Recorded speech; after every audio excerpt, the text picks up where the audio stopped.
क्या एंट्री कर रहे हो इस पे? ये इतना नया फॉर्म आया है क्या? बताओ इसको। बता। ये शायद नई फॉर्म है।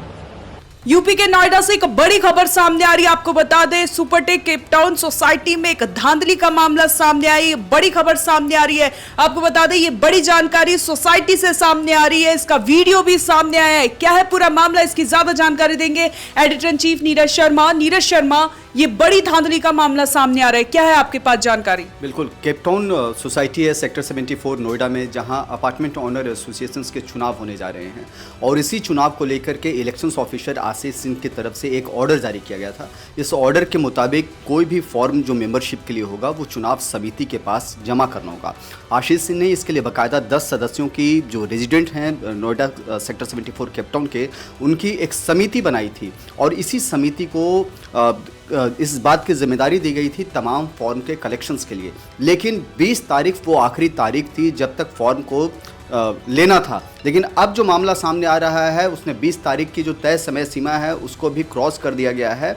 और सबसे बड़ा सवाल है कि मेंटेनेंस एजेंसी के कर्मचारी के पास से कई सारे फॉर्म मिले हैं जो सीधे सीधे नियमों का उल्लंघन का मामला बनता है। आपको बता दें साक्षी कि इलेक्शंस ऑफिसर आशीष सिंह ने जो चिट्ठी भेजी थी उसमें इस बात को साफ साफ निर्देश दिए गए थे कि चुनाव समिति के लोग ही मेंबरशिप फॉर्म को कलेक्ट करेंगे और उसके लिए तय समय सीमा 20 अगस्त तक रखी गई थी।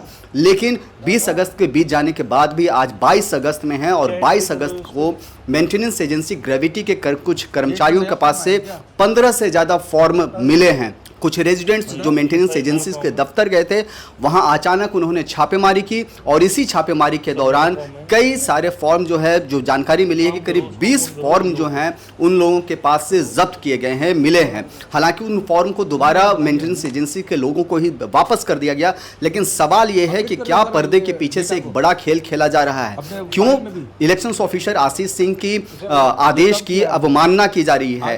क्यों मेंटेनेंस एजेंसीज के स्टाफ इस तरह के काम में लगे हैं, जबकि यह साफ निर्देश है कि केवल चुनाव समिति से जुड़े हुए लोग हैं वही जो हैं केवल फॉर्म कलेक्ट कर सकते हैं। और सबसे बड़ा सवाल इस बात का है कि जब 20 अगस्त जो है वो आखिरी तारीख थी फॉर्म कलेक्शंस का, तो फिर 22 तारीख को भी फॉर्म क्यों लिए जा रहे हैं? यह सबसे बड़ा सवाल सामने आ रहा है। और इससे भी बड़ी बात कि किसके इशारे पर यह सारा का सारा काम हो रहा है।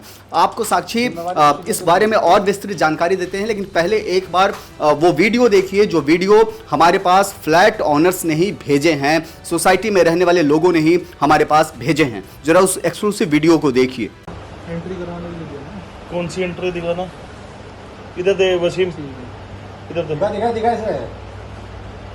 समझ में नहीं आता दादा।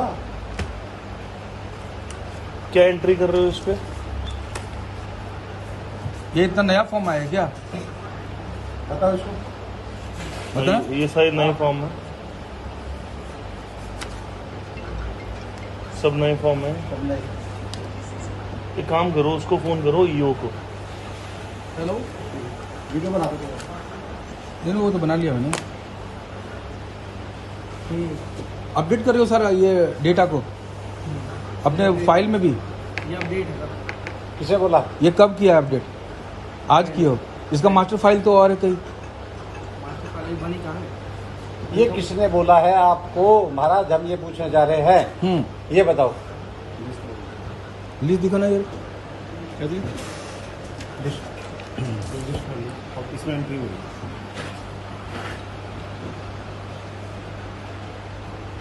किसने बोला है? कुछ तो बोला होगा किसी ने तो दी। किसने बोला ये तो बताओ। जिम्मेवारी किसी ने तो दी होगी।